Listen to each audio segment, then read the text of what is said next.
What is going on, everybody? Welcome back to another Code Peterson tutorial. We have another GB Studio video for you. And in this one, we are adding enemies to our vertical scrolling arcade game, our first enemies. We're going to do that with sprites, something called prefabs, which are pretty cool, and also some variables. So let's get this thing rolling. In the upper left-hand corner where it says Game World, we're going to go to sprites. And the first enemy I want to bring into this game to code is going to be my enemy boat. So I'll click and drag that and bring it over, and you'll see it added enemy boat in the upper left hand corner. That's all I need to add for this tutorial today. And then I want to look over here at my bullet sprite.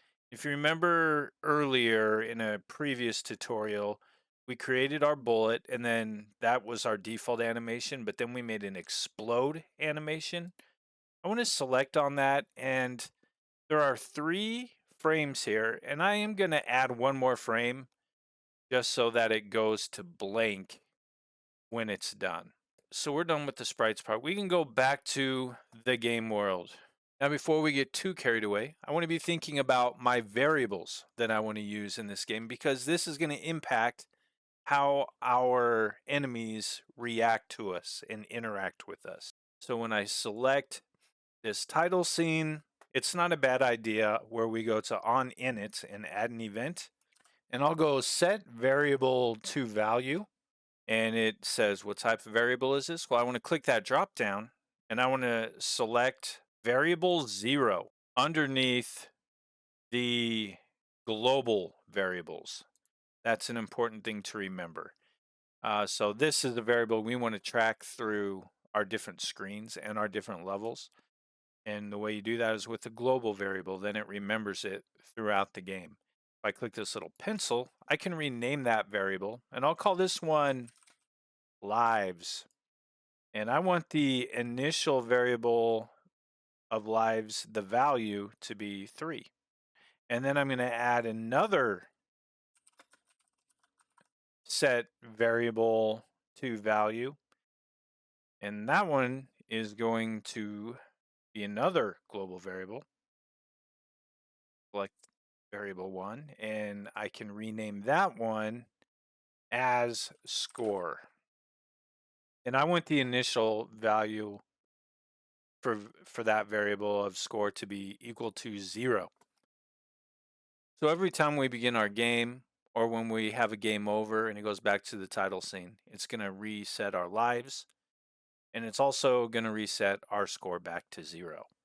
Next, we're going to add our enemy. Now, normally we would go up here and add an actor and go that way, but we're going to use this prefab option. So this is a newer feature, and basically it used to be you'd create your actor and then you would code it, and then you could just Control C and Control V it to copy your enemies or whatever interactive sprite you put in there.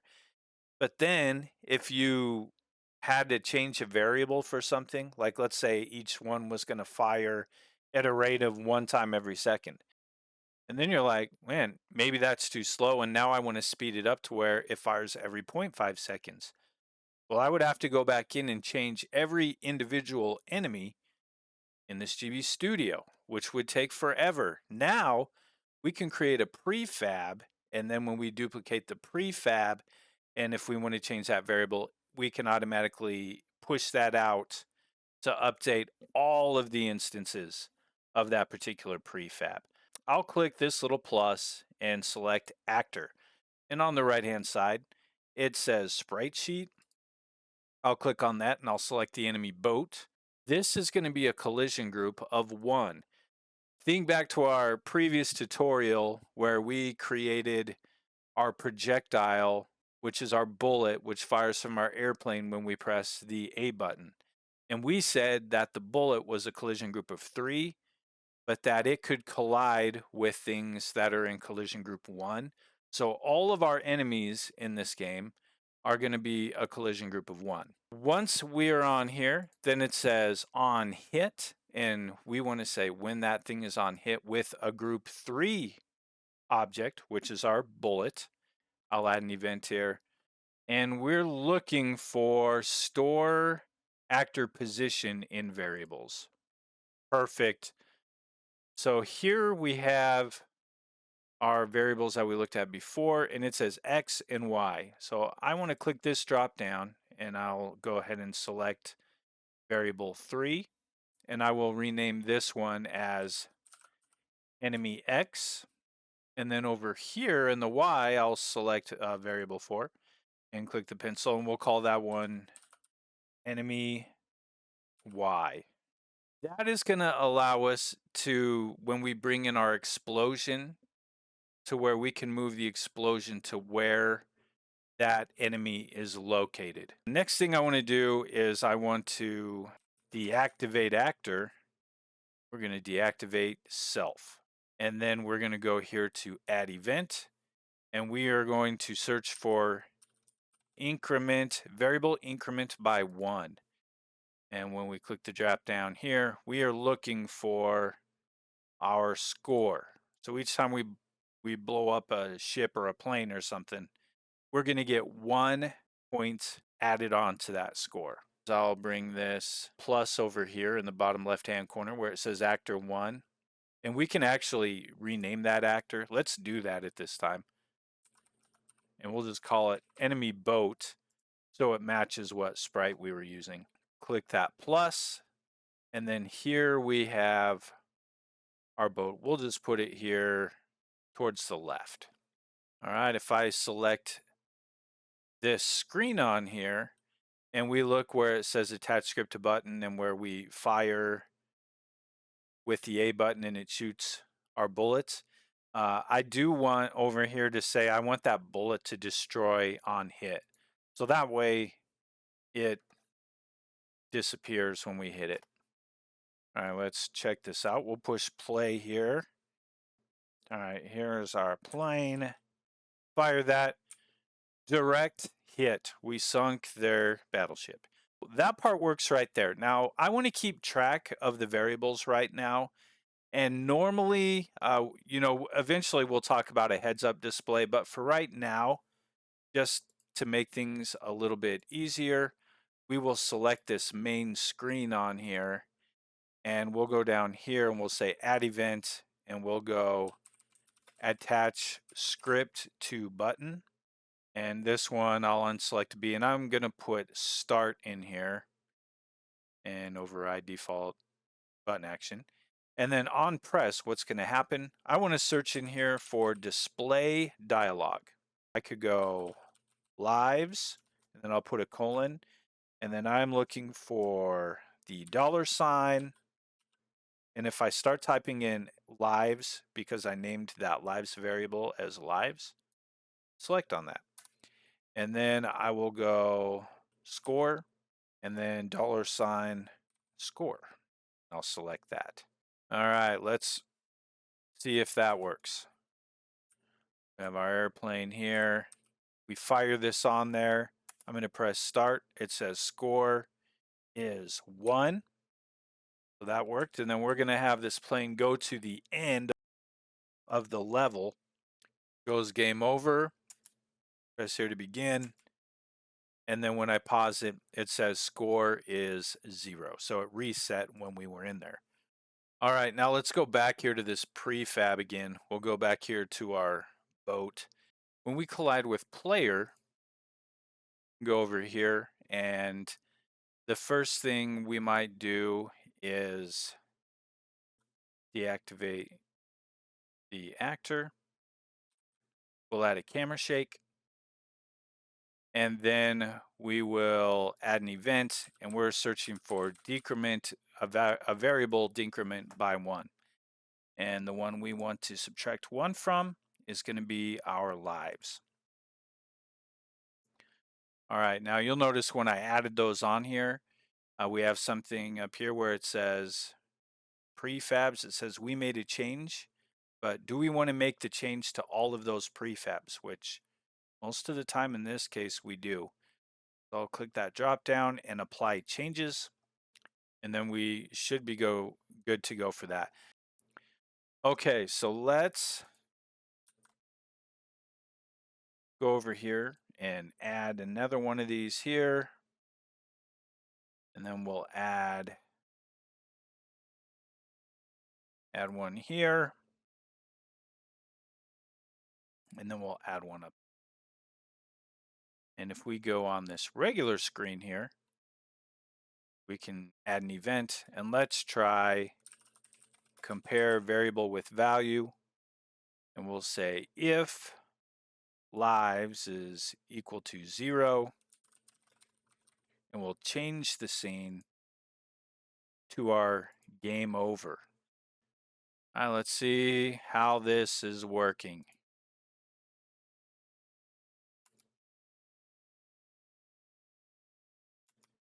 Okay, we got 3 lives. We got 2 lives.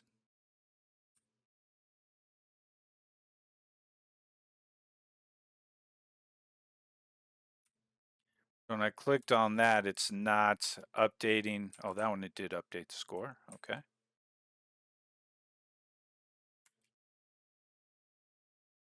But we got to -1. So let's look at these here. And if we go to our main screen here, and if we say if lives is equal to 0, I'm actually going to go here and I want to say go to comparison and say less than or equal to. And then the other thing I might do is just click on this and go copy event. I'll delete this out of there. And let's go back to this prefab here and we'll paste event afterwards. All right, let's see if that updates it for us.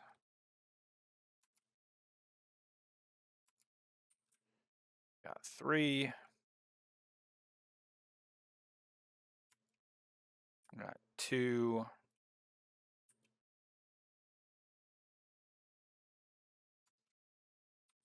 We got 1. And we got 0. All right. So by putting it there, we are able to get to that game over screen. Then if we press return and it takes us to the opening scene, press again and I press return. And our lives are back to 3 lives. We want these boats to be launching projectiles now. So if I select my enemy boat prefab and I go to on update and I add an event and I will go launch projectile and I'll click in the drop down the bullet that we used before and we'll speed it up just a little bit. We'll say speed of 3 and this is going to be a collision group of 3. I think that's fine. And we'll destroy on hit and then collide with player. After that, we don't want it to just be continuously shooting a stream of bullets. We want to wait, and we can wait for, we'll do like 1 second. We can then go over here to source, and we will have that move down towards where we are at. And then if we select our main screen, and we could say when player is hit with the group 3 item, we'll go variable decrement by 1.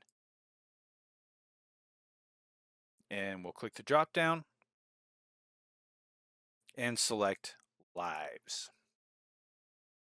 Maybe add a camera shake. All right, let's see how this works. 3 lives. Ooh.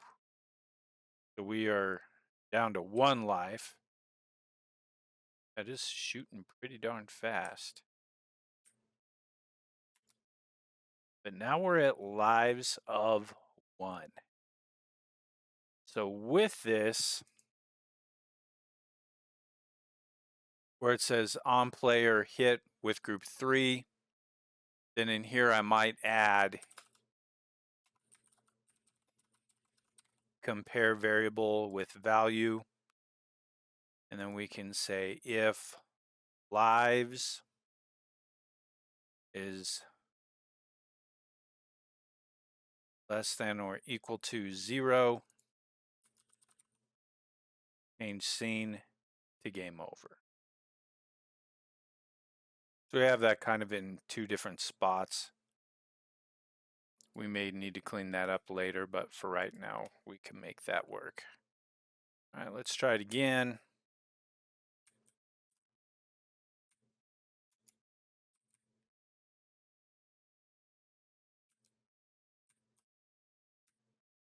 And it takes us back to game over. Awesome.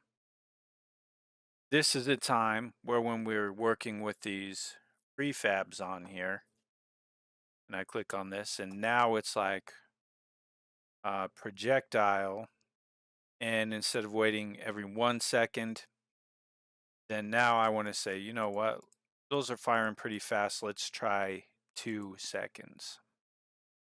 Those are all going to be 2-second waits on there. It automatically updates it in each of those because it's through the prefab. Another thing that I did on here, you'll notice where it says on update, you can have those fire while they're not on the screen, but I think in this case it's a little better to just keep running keep running while off screen unchecked. So that way it only starts firing when you are on that area. All right. Now, the last thing that I wanted to do here is obviously when we get hit, it shakes the screen. I want to do something where when we hit the boat, uh, we get recognition of something happening instead of it just disappearing. So here is something, and I have not quite figured this part out yet. I'm going to show you what I've come up with as a possible solution. So if any of you can help me out with this, I'd be super grateful if you could put it in the comments. But if I go up here to add and I add another actor, and I'll just put it here for right now, okay, because I can always move it later. And I'm going to have this be the bullet. And when I go here to on init, I'm going to set animation state, and I want it to be explode. And for right now, I'm going to have it loop the animation so you can see kind of what my problem is with this. All right, so this is going to have no collision group. It is just something. I want there to be an explosion for everything. And I was trying to think the easiest way probably would have just been have an explosion animation with each of these. But what if I wanted the same explosion animation? I only made it once and I was using less frames for my images. Would that take a little less space? So it's kind of an experiment that I've been playing around with on this. So if I want to move this explosion to when a boat explodes, one weird thing is if I go to enemy boat here and I go to add event and I set actor position and I go here, I can only select the boat or the player. So then what I will do is I'll select one of these boats and then I'll go on here, add an event, and I'll go set actor position, and then I'll choose actor 4. And it is hard to remember like what actor 4 is. So if I select actor 4 on there, I can change that to explosion. That'll make more sense to me later. Now going back here to this boat again, I have the explosion. I'm going to set those coordinates and I'll select this and go to variable. And the X is going to be enemy X and the Y is going to be variable. And I will select enemy Y. Okay, then I'm going to click and drag this and move it up right underneath where we set those X values and Y values. Okay, so if I look at this, then up here it says one change is made because I had to make it to the individual boat. So if I go over here and I apply changes and I go to save, now when I look here, it's moving that to each of those. Go to our bullet one more time and keep running while off screen.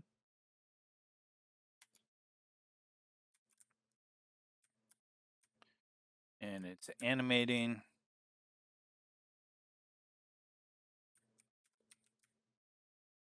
And we have the animation going on there. We have the animation going there. And then that takes us to the end of the game. All right, now if I don't really necessarily want the animation to be going there the whole time. If I go here and I take off the on init and I don't loop the animation, see what happens.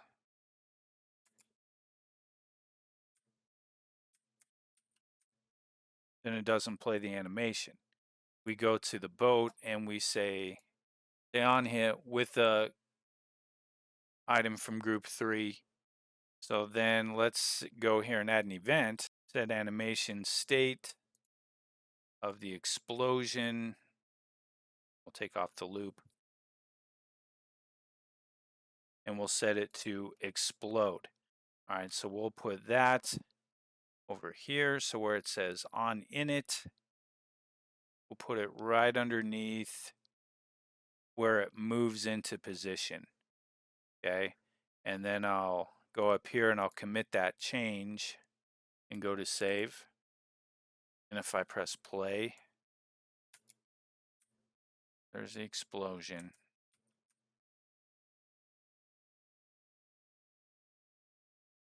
But we run into that problem where it's like you're moving it to that location, but it's not starting through that animation in there. And I'm just not really sure how to do it. So I'm going to undo those changes. So we get back to the point where we have this loop animated.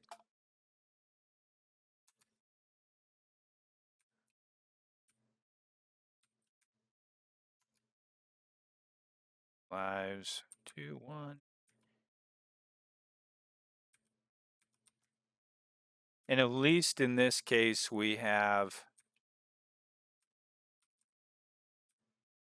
animations going on with the explosion. There it is. We have added enemies to our game. We added some variables to where when we take down the enemy, we get points.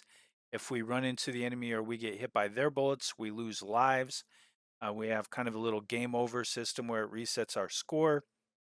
And we have a working in progress for the explosion animation for these.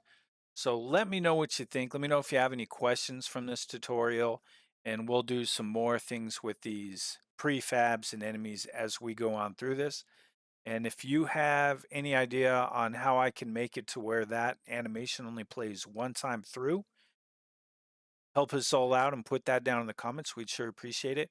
Thanks as always for watching, and we'll catch you on another video down the road.